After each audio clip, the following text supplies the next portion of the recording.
Ndinoda kutaura pamusoro pechikomana chinonzi David. Baba vake kuvakanganwa kuti kune ndinonzi nezide kusozoita zvokufungiswa naprofeti Samuel. Zvikanzi naSamuel aiwa pamangarakata dzese dzamaunza panapa idzi. Mamonya eSara handisi kumuonai asi ndanzi ari pano. Hamuna here mumwe? Ndakanganwa. I have got another one, but handifunge kuti ndiye. Because atori kumafuro cheko. Ari kudza mwandifunge kuti ndiye. Tinavo vanhu vanotiona saizvozvo panyika pano. They write us off. But when Jesus say yes, no one can say no. When Jesus say yes, no one can say no. Hazina mhosva kuti vanhu vanondiona sei, hazina mhosva mifungo yavo pamusoro pangu, as long as ndichiziva kuti handina chakashata chandakavaitira. Kana ndakavaitira chakashata ndikakumbira ruregerero, kundiregerera yadunga munhu zvakwavari. Ini ndamhanya neupenyu hwangu. Ngatidzidzei vadikani kusave nepride, nokuti shoko raMwari rinotaura kuti pride comes before the fall. Kana tatadzira munhu handei tinokumbira ruregerero, zvekuzoti atiregerera here zvazvake naMwari wake, kuti tifambe in unison with the word of God. Saka David chauya zvanzi zvinonzi achisvika zvakanzi on your feet, stand up everybody. Kusunukira chikomana chine mamhoro dzekumombe, bvudzi rakaita marasi aro akaita zvarakaita saizvozvo. Zvino kana uri mufana wekumombe zviyazve, kana mufana wekumakwai, unodhonzwa nemakato, mabhurugwa anodambuka, hembe inodambuka. Zvimwe zvine zvongorembera kudai zvichirembera zvidaidai, imwe flesh inenge yangopa chena zvakaita saizvozvo. Asi zvakadero Mwari vakaona zvakakodzera. Haana kumbonzi ngaatangai mamugezesa, achene mumuchinje hembe, apfeke zvakanaka-naka. Akaanoindwa akadaro King David. Haleluya. Asi anoindwa vadikani. Haleluya. Ndinoda kutaura ipapo pakuti King David anoindwa vakadaro. Iwe usatarisa situation yako woifananidza kuti ndozvakaita ukama hwako naMwari. Mwari vatotaura kare kuti pane zvisina kumira zvakanaka ipapo, my grace is where it abounds. His grace abounds in your sickness. His grace abounds in your suffering. His grace abounds mukusekwa kwako. Haleluya vana vaMwari. Uchitosekwa ukunyasha dzakamwa. Totonzwa kuti David achisvika nemamhoro dzake iwayo, achiti akaita step kudai hembe dzinenge dzichitamba-tambawo zvakabvaruka. You have the picture vana vaMwari. Asi achipinda achifamba kupinda kudai zvikanzi on your feet, rise up. Munhu wese akanzi simuka, naJese wakasimudzwawo ipapo. Haleluya. Nemanzikoma acho vanga vachifunga kuti we are the it, vakanzi simukirai chifana chabva kumakwai. David achipinda imomo, asvika zvikanzi ndiye ndokutanga kumuanointa, ndokutaura zvese maropafadzo ese sekutumwa kwanga kwaitwa Samuel naMwari. Asi vadikani ndoda kuti muite note this thing. Haana kubva apuwa cheya waipamusoro yakakwirira kunzi chigara chitanga kutonga.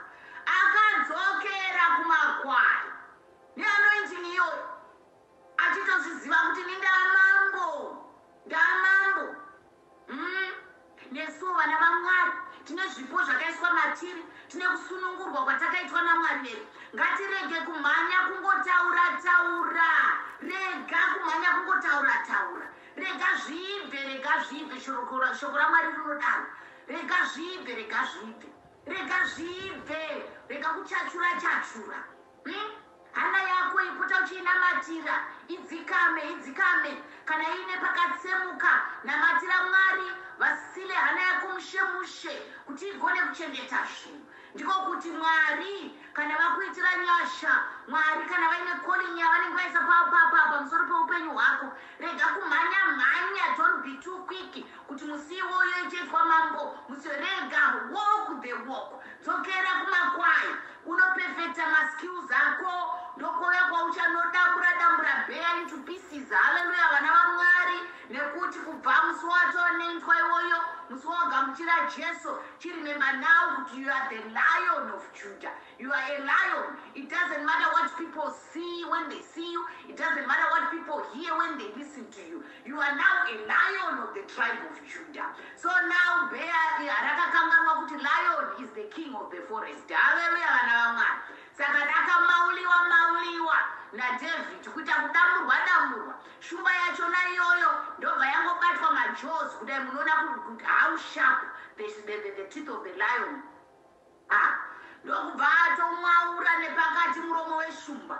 Haleluya, nokuti yanga iri shumba yemusango asi David anga the lion of Judah. Haleluya, haleluya. Shumba yedenga inoti kana ikaomba kunyangwe dombo rinorema sei rinenge rakavhara rinda raJesu rinokunguruka rega. Shumba yerudzi rwaDhavhidha inoti kana iyo ikaomba nyangwe kwakwane 10 years of drought mvura inonaya musi iwoyo. Haleluya, vana vaMwari. Shumba yerudzi rwaDhavhidha yekuti nyangwe masoja erimwe rudzi evavengi vako achimacha towards you, they will be stopped in their tracks. Kune hondo vadikani dzakangowiniwa kabisira, dzakawiniwa dzisina kurwiwa nekuti shumba yerudzi rwaDhavhidha yanga yadzova mukati mesango, vanhu vakapera kutiza. Shumba inoti nyangwe mvura so inogona kutena zuva kuisa paengo yokuti kana zuva rikanorova mvura so mvura yotena kunge red, kuti vavengi kana voona so vobva vanoti vamwe vedu vatopera iropa ravo rese vakandirwa muno, saka isi hatichatokurosi pano kuti tinde kunorwa, ngatichitotiza. Kutiza zvobva zvanzi neshoko raMwari, the wicked run when no one pursues them. Haleluya, vana vaMwari. Vakamhaniwa zvokumhaniwa zviya ndozvinoitika kana shumba yerudzi rwaDhavhidha yasvika. Saka tiri kutaura kuti kudii, David was not perfect. Nekuti ndakaverenga rimwe shoko mumwe musi ndikava nekushamisika kwakanyanya. Shoko raitaura iro kuti nekuda kwekuuraya kwaakaita Uriya, murume aiva the first husband of Bathsheba, waakazoroora iye akazvara Solomon. Mwari vakamurambidza kuvaka temberi yavo, vakati regai gozovakwa nemwanakomana wako, iwe maoko ako ane ropa haachakodzeri kundivakira temberi.